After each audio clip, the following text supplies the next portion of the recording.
Exercise 11A, we are estimating areas under the curves. There are three types of methods that you need to be familiar with. You have left end estimates. Oh, what's going on with my pen? Estimates. There we go. You also have right end estimates. Don't do too many of these estimates in exercise 11A. It's just know how to use each one and how to apply it. I'll tell you which areas that most students make a mistake when they do the left end versus right end. And the trapezium, most students forget the rule, even though it's on the formula sheet. You can just look at that and just apply. But for whatever reason, trapezium, I think that's the newest one, that trapezium estimate students find intimidating. They usually use that for your pseudocoding or to find an estimate. So learn that rule. That one's a new one, but I've noticed that they've chucked that more often into the exam. In the past, it was more left end, right end. So if you do past exams previously, you'll probably see more left and right end. If you look at the more contemporary ones, you'll see trapezium estimates. Okay, so learn all three. All right, so I'll just write pseudocoding to remind you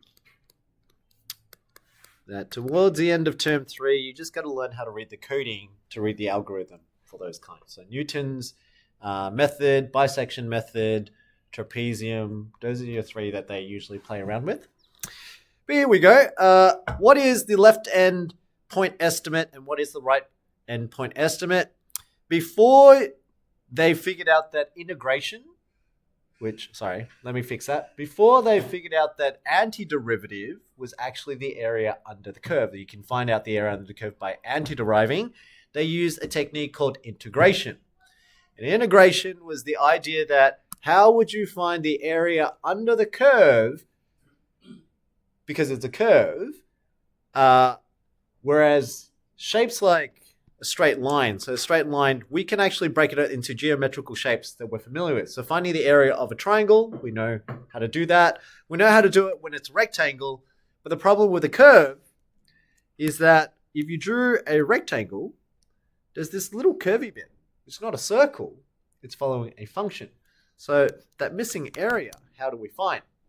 So this is the theory. The theory is that for the area under the curve, if I made infinitely really thin rectangular strips, the smaller these rectangular strips, and the more I can add them together, the more accurate the estimate is. That's essentially the idea. That was called integration. It just so happens that, the dudes that figured it out was that antiderivative and the area of the curve, which is integration, was actually the same. That was what they meant by fundamental theorem of calculus. That was one of the biggest parts. Yeah. So all you're doing now is you're not learning the Riemann sums to figure this one out anymore. You are literally just estimating using rectangles. So when you're creating rectangles in a curve, there's two ways to create rectangles. Here's the example. You got 9 minus 0.1 x squared. That's the graph. The graph is this curve, but when you draw a rectangle, you're going to have to draw the width on the x-axis, and then you need a height, which is the y value.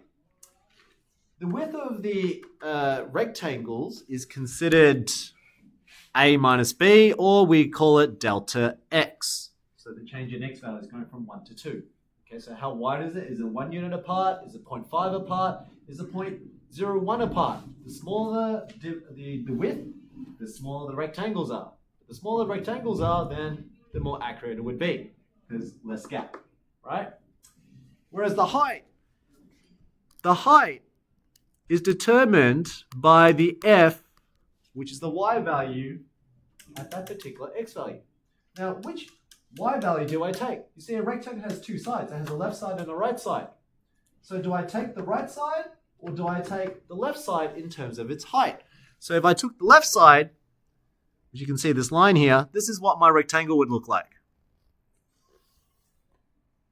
So if I color that in, I'm now slightly above. But that's because I'm taking the left-hand side of the rectangle, and therefore the height is f of 1. F of 1 times the width. Okay? Versus, had I done it the right left-hand method, which means that I would take the right side, so I'm doing it in black now. This is now the point. That would be f of 2. But if that's the height of the rectangle, then that means I'm now under. Can you see if I color this in now? We can see I'm under that curve just a bit. So one is over, one is under, but it depends on when the curve is decreasing or is it increasing, and the left hand or right end will either overestimate or underestimate. Okay? So what is it that I find the students find tricky or they make the mistakes? It's the very first one. It's not the rectangles in between. It's actually choosing the very first height is where the mistake comes in. So here's an example. Just on the other page, I got the answers there. But when students do, say, this question, and say I said, find the area between 0 and 3, and the width of each rectangle should be 0.5. So the width of each rectangle is 0.5. So you split it up from 0 to 3, you do widths of 0.5, so it'll be 0 to 0.5, 0.5 to 1, 1 to 1.5. They're all widths of 0.5. So that part is not hard. Most students will understand. You can then count how many rectangles you end up with. You get 1, 2, 3, 4, 5, 6. 6 rectangles. 1, 2, 3, 4, 5, 6. So you know you need to find 6 rectangles, and you find the area of those, add them together. That's the area estimate under the curve. When I ask them to do left end estimate, this is where, as they're drawing it, is trying to get that left. They get confused. And I always just say, wherever your intervals are, choose the left one. So here we go. What's my interval? From 0 to 0.5, that's my first rectangle. So either I have 0 or 0.5. 0 is on my left, 0.5 is on my right. So if I wanted to make a left end rectangle, then I start with 0. That's the left. If I wanted the right end, then I start with 0.5. Okay, don't try to draw the rectangle first. That's the problem. When students first try to do it, they try to draw the rectangle. They're like that. And they're like, oh, wait, how do I start with the left or how do I start with the right? Don't try thinking of the rectangle. Start with the intervals. Your first interval, 0 to 0.5, which one would you want to start? Is it left or is it right? So if it's left hand estimate, then I'm focusing on 0. So here's my left. And when will I touch the curve? The curve is right here. So that would be f of 0. That's the height. And that's my rectangle. If that's the maximum height you can get, then from there, it's easy. Once you get the first one, the rest falls in. So here's my height. So the next one must be, again, left. Left for the second rectangle is now f of 0.5. Because that's your left now. The 0.5 now, from 0.5 to 1, 0.5 is the left. The third rectangle, the left is 1. The fourth rectangle, the left is 1.5. And if you follow that pattern, you see, I can then draw. Where's my pen? Oh. You can then follow and draw it. Each one is a left. It's a left point, and then a left point. But can you see each time I'm doing it, my dots are on the left. That's how I know when you start left end or right end. That's a small detail, but I find the first one is what sets the students off. And one of the common ones that students make wrong, because it's the first one, they often make it, if it's a left end, they often make it so it's 0. So here's an example. See this one? If I asked you to do a left end estimate and I asked you to do from 0 to 4, that's 0 to 4. The 0 starts here. 0 to 4, but let's say width of 1. So 0, 1, 2, 3, and then 4.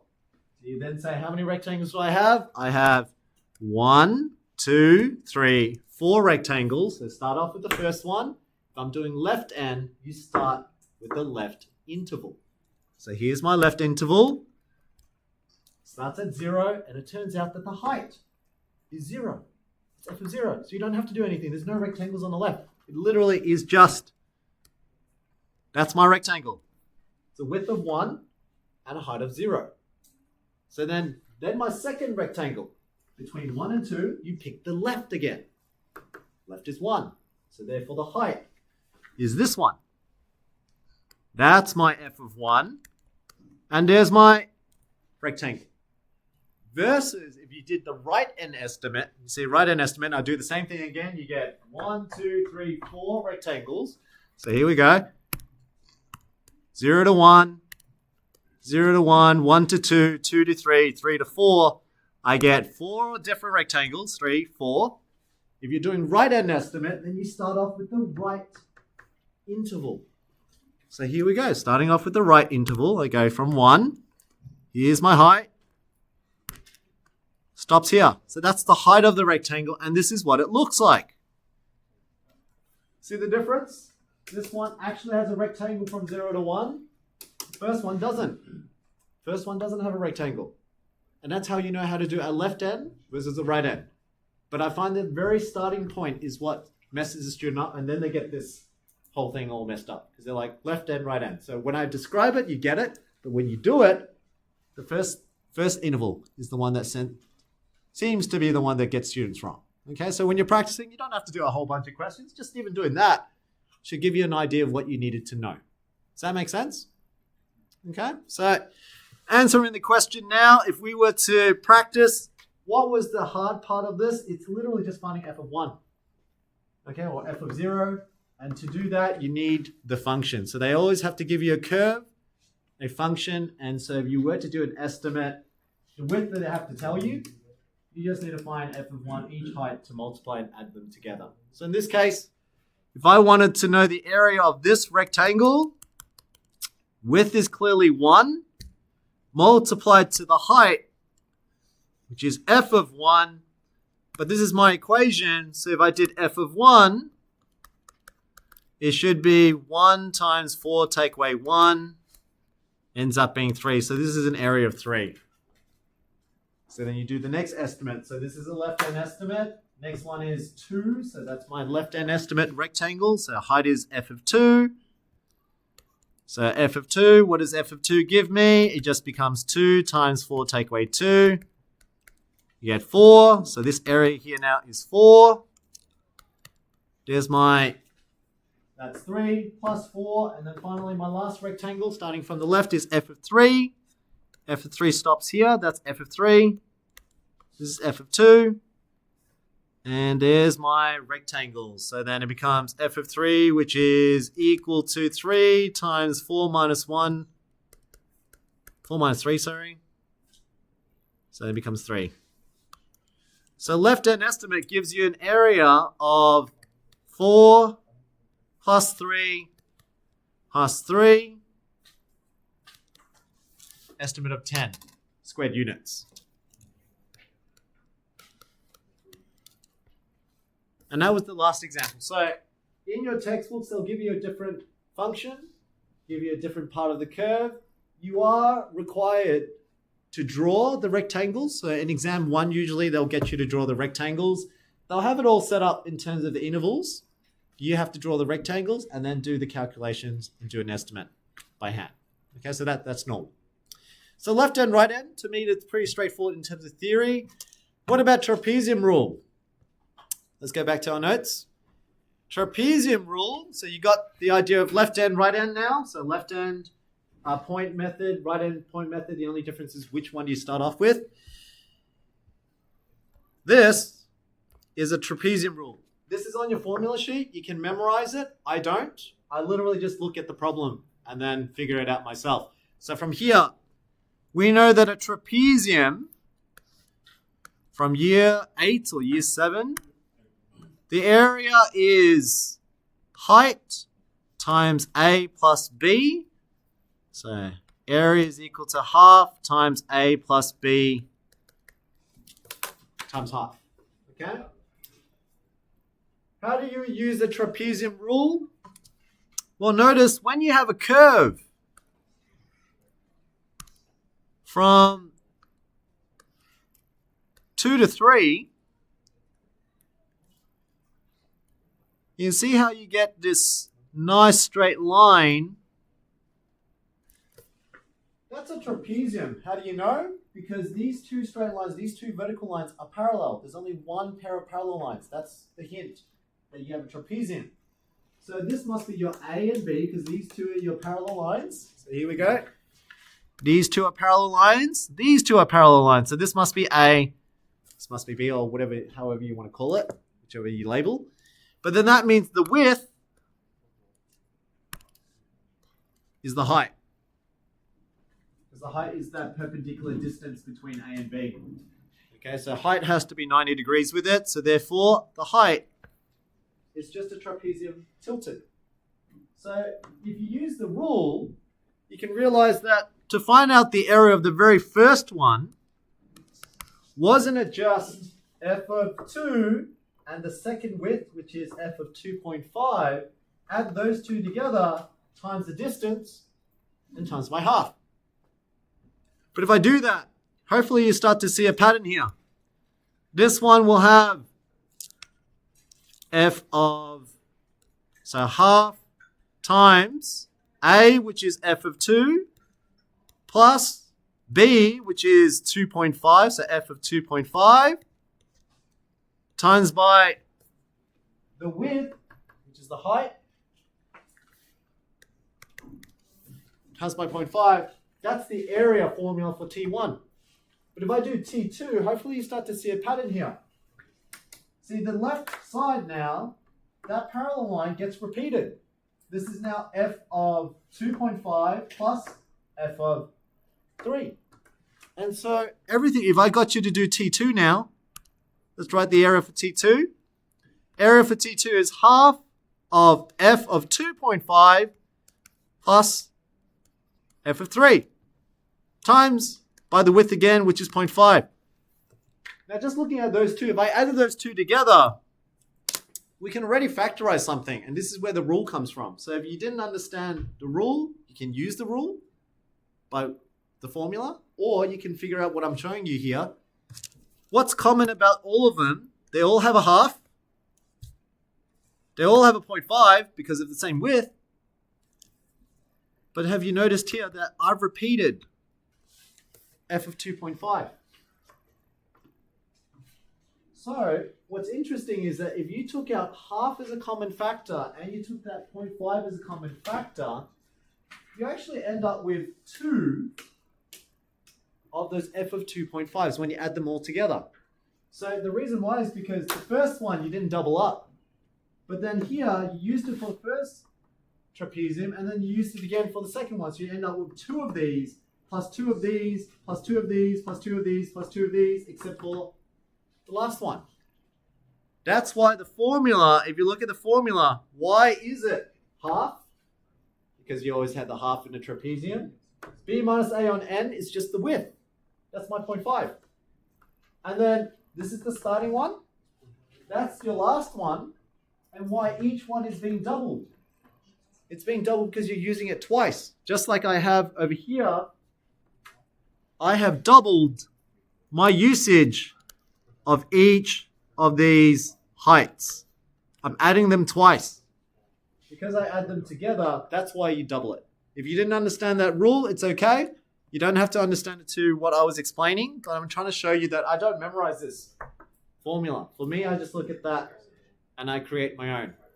But you can just apply. Okay?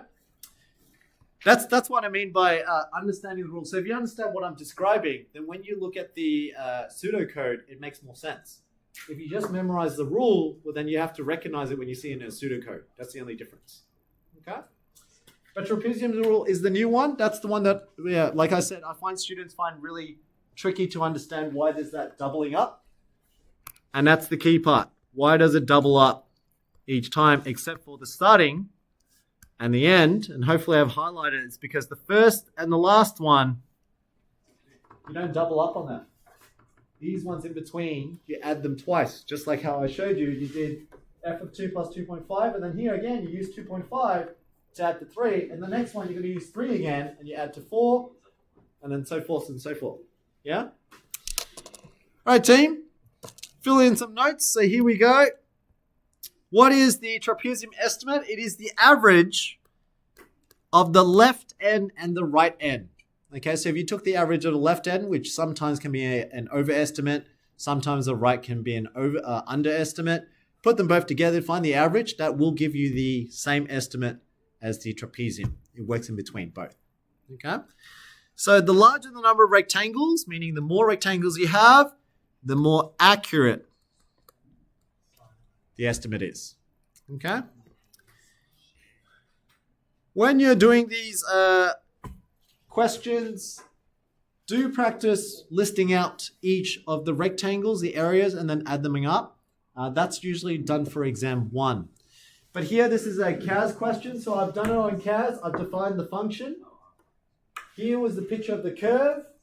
They told us that they wanted from 0 to 3, so 0 to 3, but they wanted a width of 0.5. Okay, so because they wanted a, did it say for a width of 0.5? Wait, I thought I said 0.5. No, I didn't. So I guess you have to decide based on the diagram then. So the diagram indicates it's a width of 0.5. So here we go.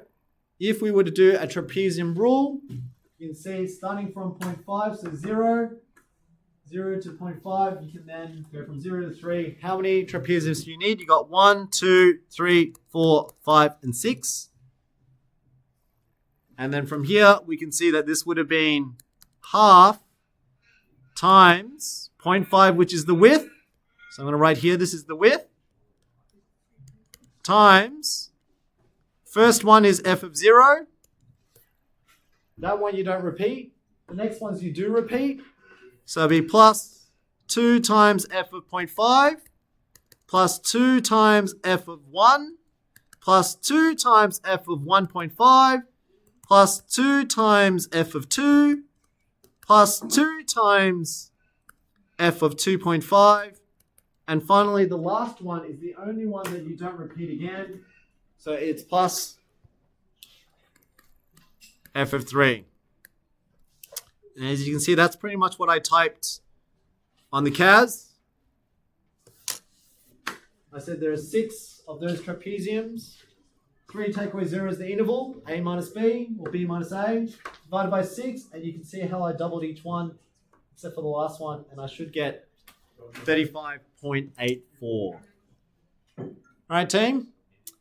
I'm going to stop there. That's pretty much exercise 11A, so if you're practicing the integration bit and just by estimates, it's only 3 types. Make sure to know how to draw it from the left end, right end. For the trapezium, usually they just get you to do the calculation bit, so this bit. Okay, so get familiar on how to do the calculation bit. Practice on your CAS. It's a pretty nice, easy one to come back from the sack.